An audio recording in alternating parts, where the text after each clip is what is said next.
ñi ngi dëgmal nag benn conférence incha allahu rabbi le 8 septembre. conférence tari alquran la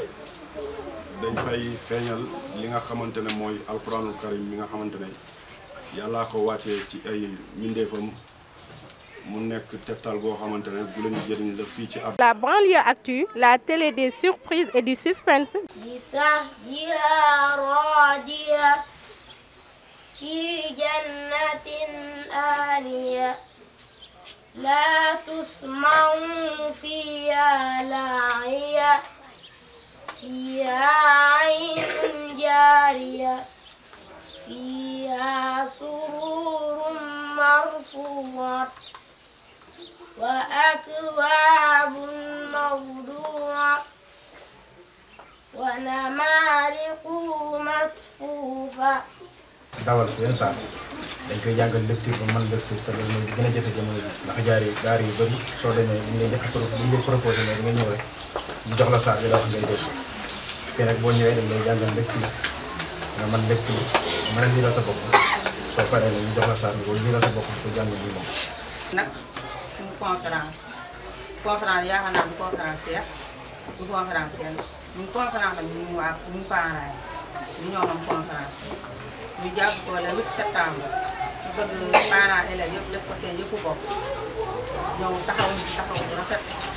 loolu lañ ci soxla jëmbal ñu tey rek sama rongoñ yi ko tuuru fële ndax xol bu sedd la wan ne ñu ngi fiy ñëw dara mënuñu ko alifun bu man baax sax mënuñu ko sama doom mi ngi nii fële laa ko dugal internat di ko fayal 25 000 weer bu nekk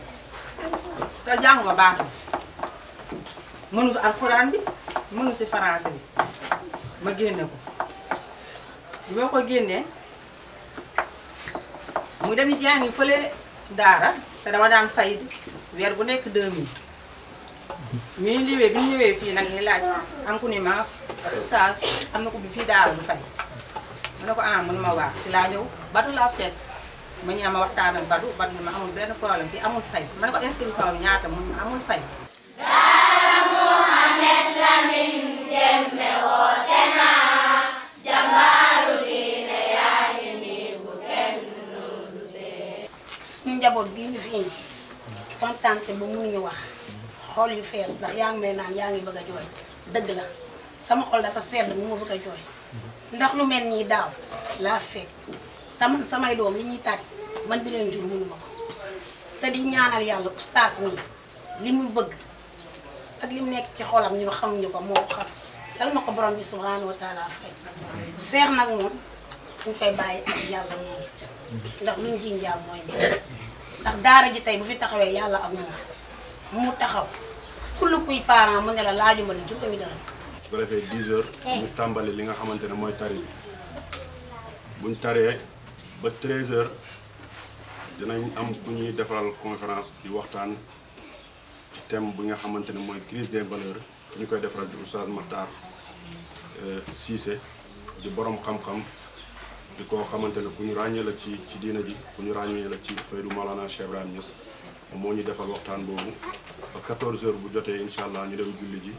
xéwalu ci xéwal yi su ko defee ñu dellu si waat 15 heures continuer tari bi ba soob yàlla incha allah.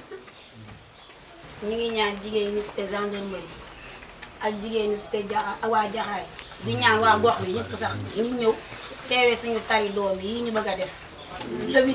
le 8 septembre bi ñu taxawal nii di ñaan ñëpp nañ ñëw jàppale ñu ci suñu tari doom yi. kuy jullit rek képp kuy wax ashhadu an laa ilaaha illallah wa anna muhammadan rasulullah ñu ngi lay woo ci bés bi di ci woo autorités yi nga xamante ne ñooy autorité religieuse yi di ci woo autorité politique yi képp ku nekk ci gox bi di autorité chef de quartier bi imam gox bi ñu ngi lay woo ci bés bi rawatina maire bi nga xamante ne mooy monsieur Diané nekk ci gox bi di ànd ak ñun di liggéey bu rafet ñu ngi koy woo ci bés bi di woo imam quartier yi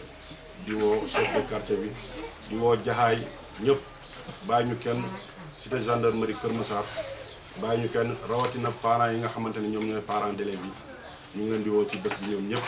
di ci woo fi nga xamante ne fala sokkee ko muy waa Badiana waa Cabrousse Casamance gi yëpp ñu ngi leen di woo ci bés bi ndax li ñu bëgg feeñal rek mooy alxuraan li ñu bëgg feeñal mooy lislaam te bés bi képp ku ci ñëw da nga ci yëkkatiku yëkkati boo xamante ne da nga texe goo xamante ne dëgg la dootoo texe di ginnaaw bi. loolu benn bés la ngeen dundal suñu Daara Mohamed Lamine Jemme woote na jàmbaaru diine yaa ngi nii bu kenn